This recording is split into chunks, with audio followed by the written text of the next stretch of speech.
Hey!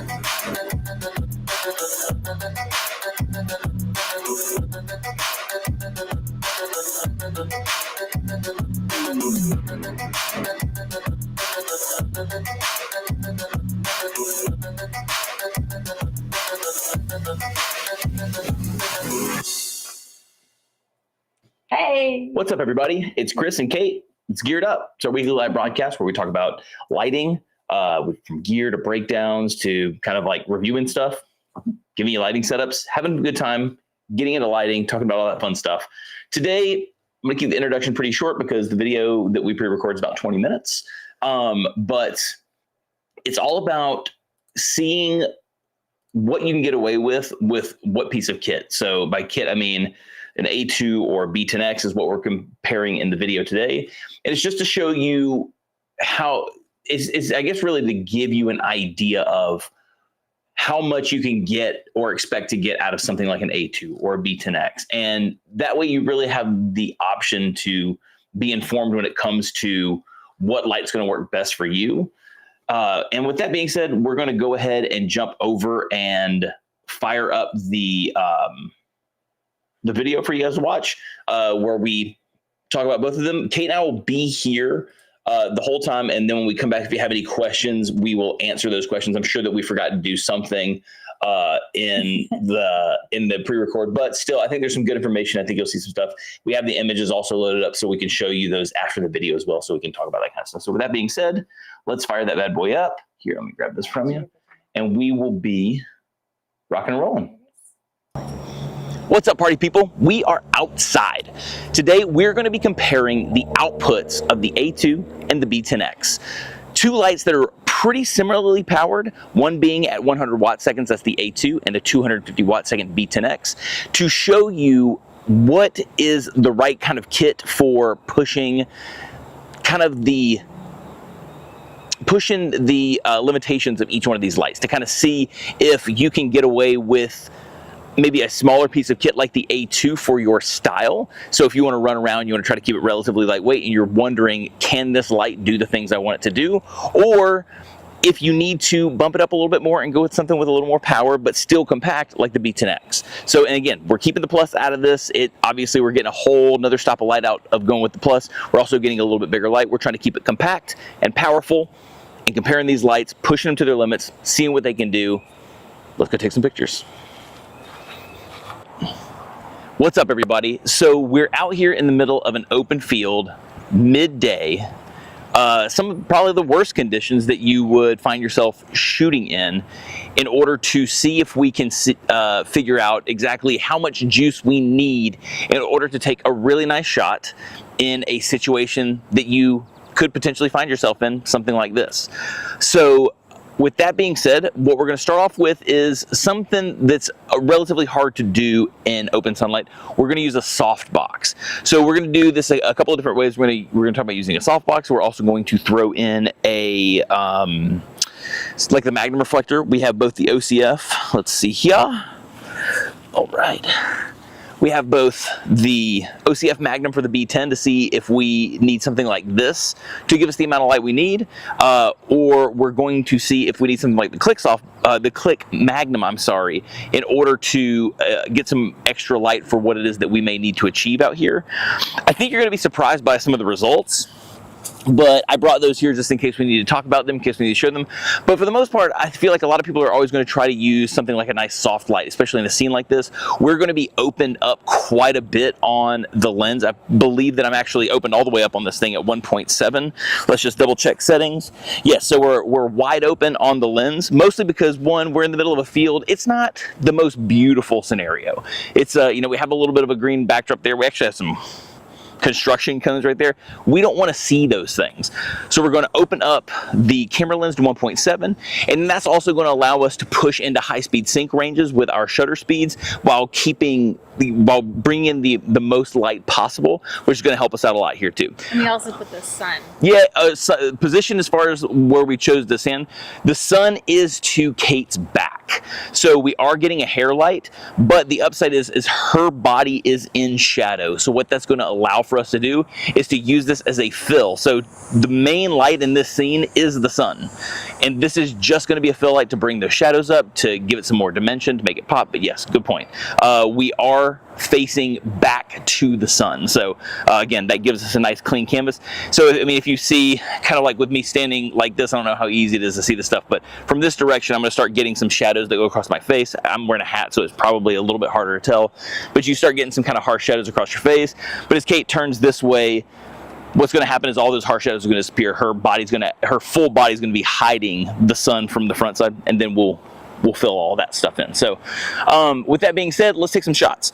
So I am going to, for the most part, keep the shots pretty natural, but I will crank the shutter speed up in order to try to see how much of the ambient we can control. Because really, at the end of the day, that's what is going to dictate why you would need more power or less power, is if you're trying to knock that ambient down a whole lot more. So I'm going to take a shot so you can see without the flash at all, just so you can kind of understand what I'm talking about, how Kate's back is to the flash. I didn't take a picture, I was just testing. So we're off there, so here we go. 3, 2, 1. All right, and so you can see it's a nice shot. It's pretty natural. The highlights aren't overblown or anything like that, but she is in shadow. My camera's actually getting mad because it's kind of out here in the middle of the sun. I'm trying to think. It's just hot out here. So this thing, we're gonna make this camera mad for a second. So let's throw the flash on real fast with the A2. And we are at full power on the A2. I'm pushing this thing as high as it can go power-wise to see what kind of light we can get. And we're also shooting full body so you can see what kind of coverage we're gonna get out of this as well. So here we go. 3, 2, 1. And that's lovely.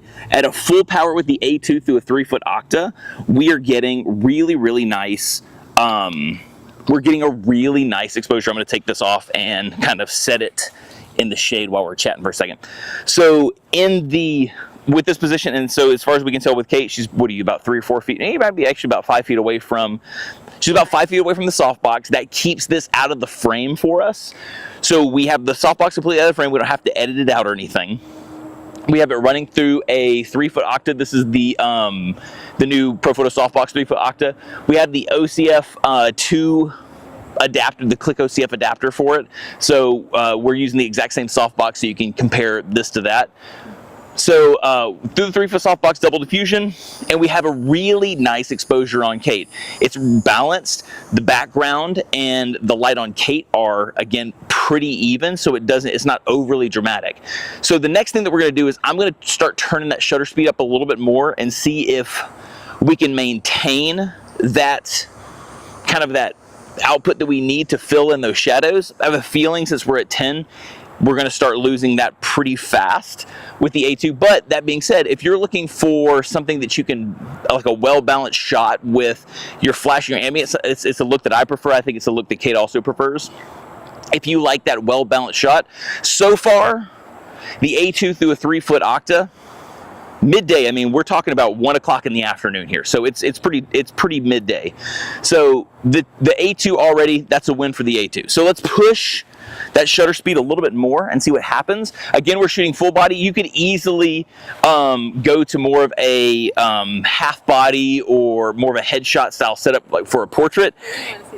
Yeah, and get the light in closer and absolutely push it a little bit harder, but we're trying to see how far we can take it with a full body shot. So let's put this back up here. Trying to keep everything on a tripod, so it's pretty similar.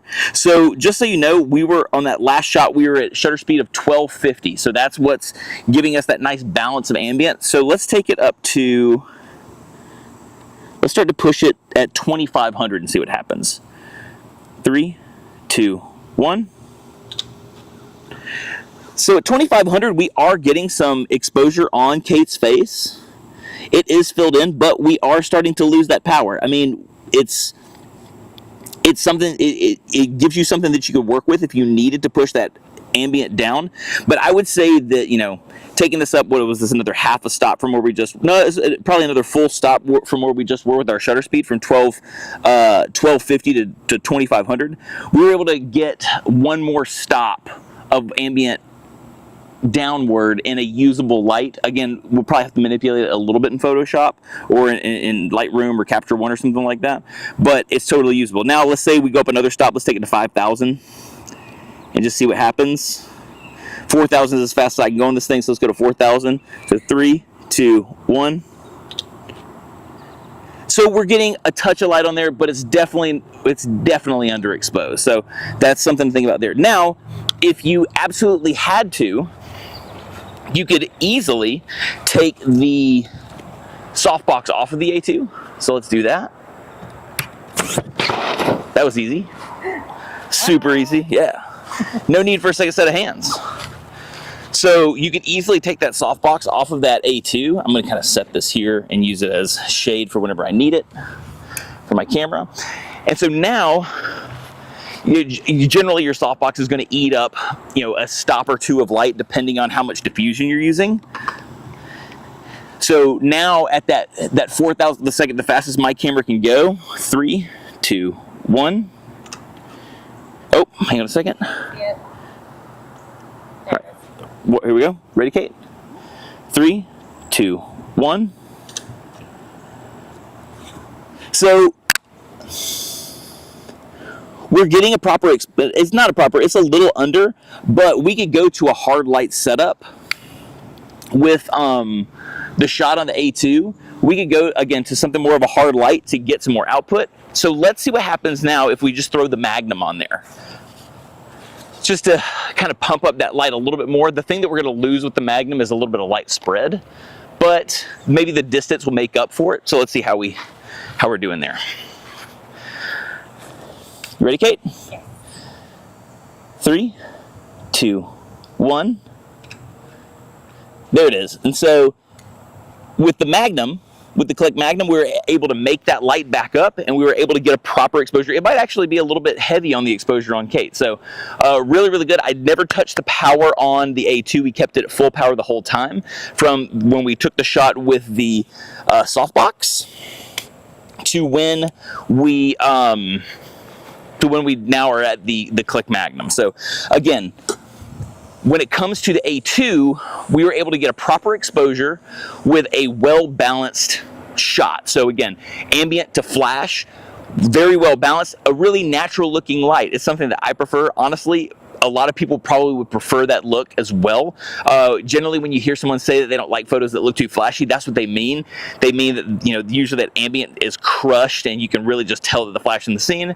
Whereas with something that's a little more balanced, it's going to even those out and it's going to feel really nice. So the A2 with a nice balanced shot in midday, 5 foot of distance from your subject, full body through a 3-foot softbox, does a really good job and you can get great results. Now, if you're trying to push that ambient down, if you want something a little more flashy, you can go about a stop more and get something usable. From what I found, I would probably not quite push it that far. In that case, you would want to take the softbox off and go hard light. And if you're really pushing it, you're going to want to go to something like the Click Magnum to give you that power makeup that you weren't getting with the softbox, even without the Magnum. So now that we've done that, let's see what the B10 does and what you can do with the B10X. See how far you can push it. So, spoiler alert, it's going to be further because it is more powerful light. It is, you are working with a stop more output than, let's just make sure that we are actually off here. Cool. These things are in the sun, baby. It is, when we're out here pushing this thing, we're out here pushing this thing. So let's get this fan going on this bad boy. And just as a reminder, we're going to see you in the studio after this clip is done. So bring your questions. We'll be answering you live. Yep, I'm trying to make sure I'm covering everything that we can talk about right here. You may have some questions that I didn't think of. That's more than likely what's going to happen. And we'll chat about it. But I'm trying to make sure that we can kind of cover all of our bases and see how these modifiers work. So now we've made it to the B10. So right off the bat, we're going to be working with more power. I'm going to leave it set to a power level of 10. I'm going to pop it up there just so you can kind of see what we're working with. And I'm going to take it back down to that 1250 that we were talking about a while ago with the more balanced. No, you're totally fine. So let's bring that shutter speed back down to 1250. A nice balanced look. About 5 feet you got there, Kate. The softbox is out of the shot, and here we go at full power. 3, 2, 1. So we have a ton of light in a well-balanced scenario. So I can probably pull this back. Let's just go back to 8.5. I feel like that's probably going to do well for us. And this, I'll tell you why 8.5 is significant here in just a second. Here we go, Kate. 3, 2, 1. That's lovely. So that's 8.5, and I could honestly probably pull it back. Let's just go down to 8. Let's just see what we're looking like 2 stops down. 3, 2, 1. That's lovely. So now, let's talk about why this is important really fast. It's something to think about whenever you're actually taking these photos. So, by being able to have a little bit more power, especially through something like a softbox, because softboxes eat up power, having a little more power is important because now you have the ability to turn that power down and conserve more battery. So your B10x, for example, out of the box, you get 400 full power flashes at 10. That's full power. 9 is half power, which immediately takes that 400 to 800, right? And because we were able to get down to 8, to another stop down, we were able to take that 800, double it up to 1600. And now you can expect 1600 shots off of that battery, roughly, outside, full sun, through a softbox, beautiful, balanced, ambient light, gorgeously soft, doing a wonderful job of filling in the scene on Kate. And this is that picture right here. So really, really lovely stuff. So now let's see how far we can push the softbox. I'm going to go back up to 10 to full power. Let's see how much we can push that softbox through this and control the ambient light. Really crush the ambient light down. So let's get my hot cross camera out here. She's oh, you know what? We're good. We're our exclamation points have gone from red to yellow, so I think we're heading in the right direction. So let's go up here to 10, full power, and let's go ahead. Let's just take it to 4,000 and see what happens. Let's get silly with it. Here we go. 3, 2, 1. That is fantastic. Let's see it. That's a lovely exposure. Full power, 4,000 of a second. We've really, really knocked that ambient light down. It's a perfect exposure. So now, by being able to have just a little bit more juice, we're able to still run through a softbox, get nice soft light on our subject, while at the same time having enough power to do exactly what it is we need, crushing that ambient. It looks really, really beautiful. Now, why is this important? So, say you're in a scenario where you want to crush the background, but you need to conserve some more of the power on your light. Now we know that we can simply take the softbox off. It didn't go flying off that time. So let's look at this, just B10, and see how much we actually need to pull this thing back. Spoiler alert, it's probably about a stop and a half, easy. And see how this hard light looks. We're going to stay in this hard light setup. So there we go. So make sure we got full power. We're juiced up to the gills. Beautiful. 3, 2, 1. Oh, hold on a second. We're at full power there. Oh, I accidentally bumped my f-stop. Here we go. 3, 2, 1. So tons of light at full power. Well, honestly, what I want to try to do, because I think we're actually shooting a little bit above you. Let's go. I'm aiming my head like. Yeah. We're going to go down because I want to try to see if we can get more full body coverage out of this. So here we go. 3, 2, 1. Good coverage, great exposure. And we're at a power level of 10. Cool. So we have some good ambient. But it's crushed down really nice. We're getting good exposure on Kate. Let's see if we can pull back about a stop. There we go. 3, 2, 1. Lovely. A nice little exposure. We're able to gain another stop of light back, which is really, really nice. I think we actually might have moved a little bit too. I feel like you're a little bit further away from the light. My feet, like, gotcha. Okay, cool. I think we're in the spot. So with that being said, we could simply, if we decided we wanted a little bit more juice, we wanted to pull that battery back a little bit more, we could go to the Magnum. Get that bell even with the front of that light. Is it kind of pointing down past you? It's like on me. Okay, perfect. And let's see, well, let's keep it at that power level 9, 3. Oh, we're good. 3, 2, 1. And that was that power level of 9, so we can even pull this back some more, and we can gain back some more of that power that we needed.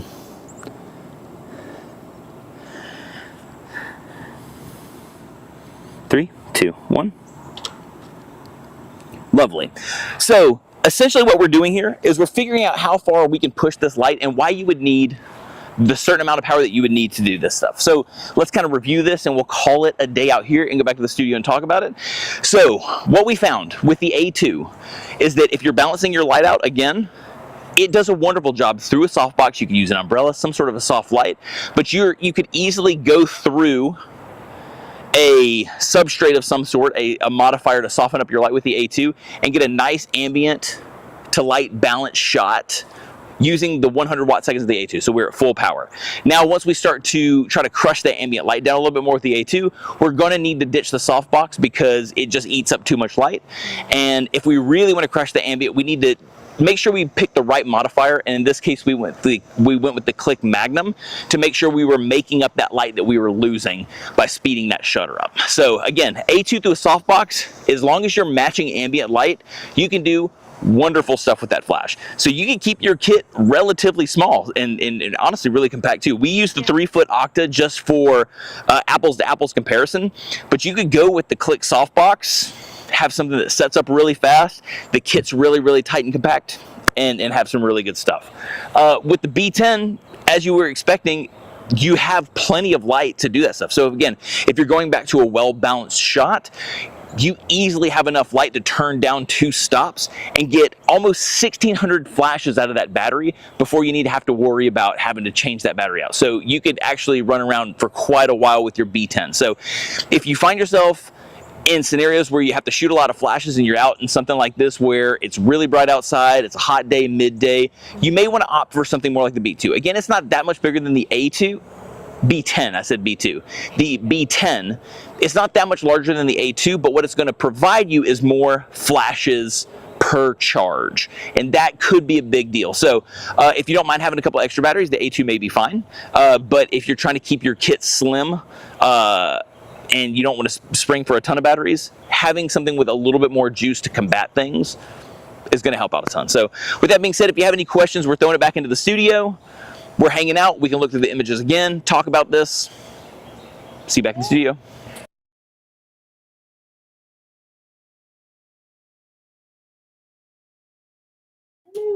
There we go. Hey. Now we have sound. Cool. Perfect. I was still muted.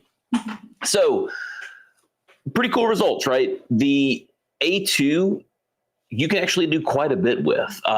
We were able to get some really good shots midday. It was so hot out there. Oh, it's like gross. Yeah. But you know, in a scenario in which the light isn't the best in the entire world, we were able to make some good images with an A2 and a softbox. So speaking of softboxes, Clark, you were saying if you use the 2-foot Octa with the A2, could you get more light than using the 3-foot? And the size of the softbox there doesn't really matter as much. The thing that's pulling the light back is the layers of diffusion that we're running through. So you could, I mean, if you wanted to gain a little bit more of that back, you could reach into the softbox and pull out the center diffusion, and that's going to give you some light back there. The thing that you have to be careful of once you do that is you can get hot spots.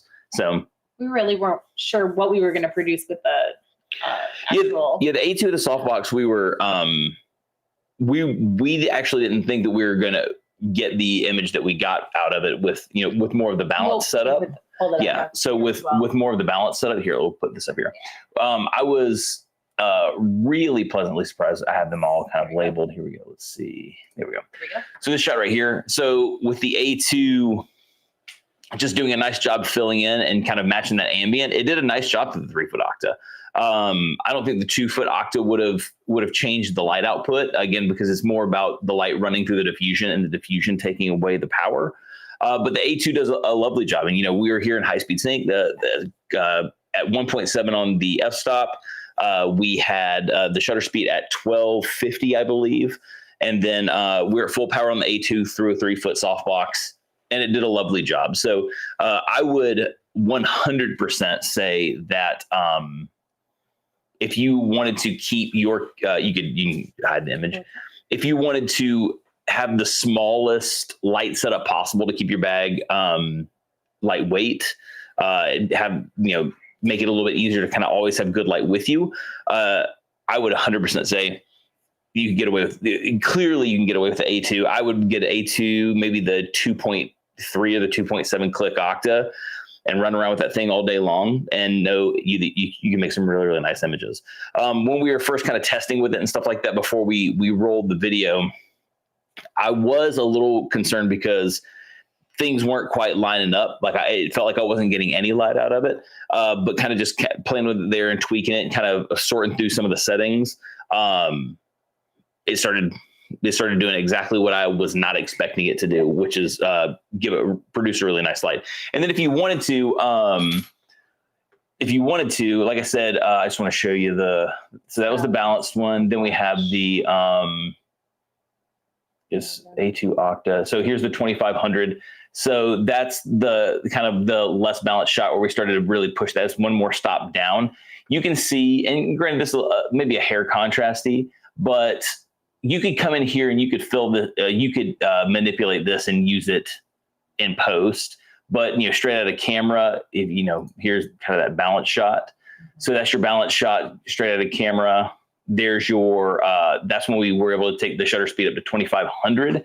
And then whenever we took the, let's see, where's that shot at? A2 octa at 10. So when we wound up going to 4000 with the fastest shutter speed that I have on my GFX, that's what the image that you were getting out of that. So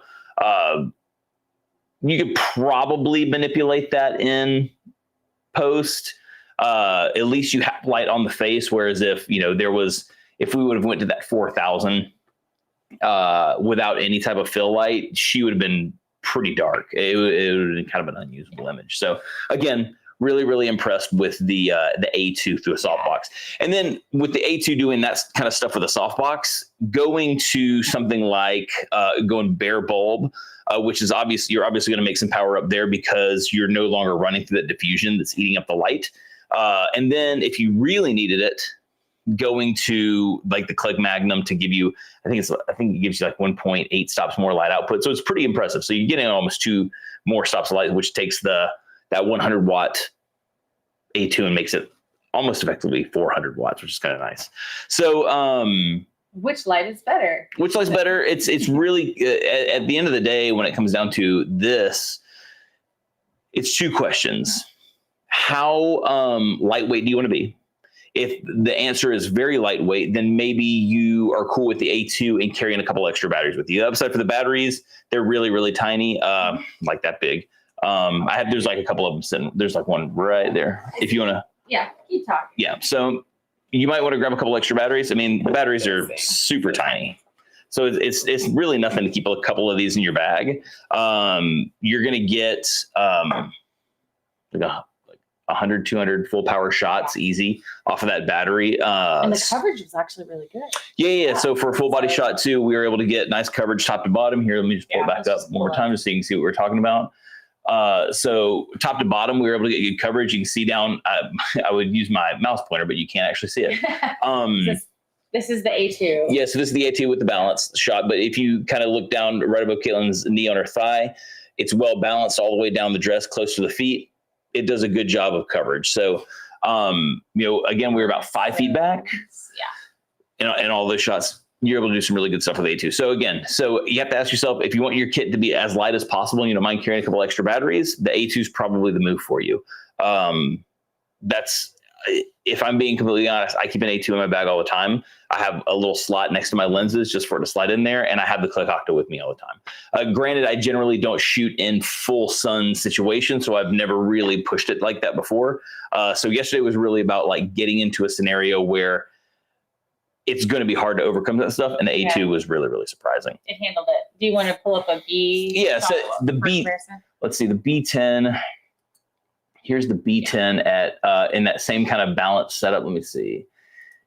Here's actually a power level 8. So this is more like the match of the, here, let me just kind of click back and forth so you can see. So that's the B10 at 8. That's the A2 at 10 through the same softbox. B, A. Actually, let me see what 8, this 8.5. There we go. So, so this is maybe something that's a little bit more impressive too to think about. So the shot that you see on the screen right now, that's the A2 again at full power. This next shot that's popping up, that is the B10 at 8.5. So you are still maintaining a stop and a half of light lower than full power on the B10, which is going to give you more flashes. But it just goes to show you that the power difference between 100 watts and 250 watts isn't as big as that number makes it sound. And we were able to get both. But again, the upside for going with the B10 is you have the ability to push the light further and still get a really, really nice exposure on your on your subject. So it comes down to, are you in a scenario where you might need that little bit of extra power, and you can give up a little bit of the weight, because that's what you're going to wind up giving up with the B10. It's a little bit bigger, it's a little bit heavier. The modifiers that you're going to use are a little bit bigger. They're not necessarily heavier, but they use that 100 millimeter mount as opposed to the smaller 70 millimeter click. This is really what it comes down to. So, do you have any other questions, or are we pretty good? Which light, Ram Studio, which light's better? Tell me, please. So hopefully that gave you some insight on which light better. Is one light better than the other one? I would say no. They can both do a lot of the same stuff, even in a really harsh scenario like this. You just have to decide what you're willing to give up. So with the A2, you're gonna have to give up really being able to crush that ambient light. So like you're just gonna have to carry more. Yeah, if you're into more of a well-balanced shot, in a scene where you're trying to overcome some sun and you insist on using a softbox, hopefully balance is what you're looking for. Now, if you need to really push that ambient down, you can still do it with the A2. You just have to move to more of a hard light setup, something with like the Click Magnum, or even the Bearhead maybe. So A2 is phenomenal, does a great job. But apparently this thing's not seeing my focus or seeing where I'm at all of a sudden. And then the B10 is just going to give you more options as far as exposures and power. The only thing you're giving up there is some weight. So, pro tip: if you find yourself out there in the sun, get an umbrella. Yeah, get an umbrella to put your stuff over. That's you heard me talking about the exclamation points. I was worried. I was really worried my camera wasn't going to make it. We had hit record. I put it onto the tripod, and immediately it started. I saw the exclamation points. I was like, hopefully we can make it through this in one piece. And we did. It hung tight. I think my moving the camera to the shadows and turning it off between shots really, really helped. So let's see any other questions. And yeah, Clark, so you're saying that it's super impressive with a 100-watt light. It really is. And that's what's so cool about it, is to be able to have something that small and go into your bag. Let's see. Studio portraits, outdoor shoot. So Ram Studio is saying for studio portraits, outdoor shoot, A2 is perfect. I mean, we just showed you with the video, and again, just so you can see the image. If you like a nice balanced shot, flash to ambient, that's an A2 with the OCF click adapter through the 3-foot octabox. So beautiful image, well balanced. A2 can absolutely perform outside, midday sun, and do a great job. The one thing I would tell you to do, and I would tell you to do this with the light, keep the sun on the back. And what we mean by that, so here's the no flash shot that I was talking about in the beginning. So you can see that all of Kate, other than kind of her knee popped right here, is all of this is in shadow. So what we're able to do is let the sun, I'm pointing at this thing with my mouse and realizing that you can't see it. I would have pointed it out. I'm used to doing it with my laptop. So on her knee, see if I can point and make it do something. Yeah. So on her knee, that you can clearly see the sun, and that's heavily highlighted, and that's your main light. And then we were able to just take that A2 and fill it in. So that's the scene without the flash. And that's us filling it in with the flash with the A2 3-foot. Really, really nice. So that being said, yes, the A2 is perfect for that kind of stuff. So if you're wondering if that's what you want for the A2, do it. Yeah, and Clark, thanks for that too with the full sun. That's when we were kind of scouting the whole thing. We were like, we should just do this right in the middle of the field where it's ugly. Again, there were like these 2 huge traffic cones like right behind us, and we're like, let's take the ugliest. Go straight to the shade. Yeah, like the easiest. We were poking around in the shade for a second. We're like, this isn't going to actually do what it is that we're trying to do. So we just went full sun. So I think it worked out really, really good. So with that being said, we have some cool stuff coming up in the next few weeks as far as geared up things. We're going to try some new stuff. We're going to try to be outside a lot more. Apparently, we chose the hottest time of year to decide to do that, but we're going to do it. And then we also have some other cool things coming up. So if you have but someone was asking me between another brand and our brand, what do I think is best? I'm always going to say Profoto. I think the A2 is one of the best lights we've ever made. It's a beautiful flash. It's easy to carry. It's super lightweight. It's got a ton of light shaping options. A2 all day long. A2 all day long. And so again, thanks for coming and hanging out with us. We have a ton of cool stuff coming up. If you have any suggestions, some stuff that you want to see, maybe some things we haven't touched on, maybe there's a modifier that you want to see that we haven't spent enough time talking about. Someone, I think last time asked to see something else with the new Click Fresnel, not the Click Fresnel, sorry, the new Fresnel Small. So we're going to put that into the lineup of some stuff to do. So if you have anything, hit us up. You can get at me at the Chris Fain on Instagram. Caitlin's going to throw it up here real fast before we sign off for the day. I should have thought about this first. So that's where you can find me on Instagram. You can ask if you have any questions, ask them there. If you have any suggestions, send them to me there. I'd love to chat with you. So in the meantime, I hope you have an awesome rest of your week. We had a lot of fun doing the live today. Again, send us your suggestions. Peace out, everybody.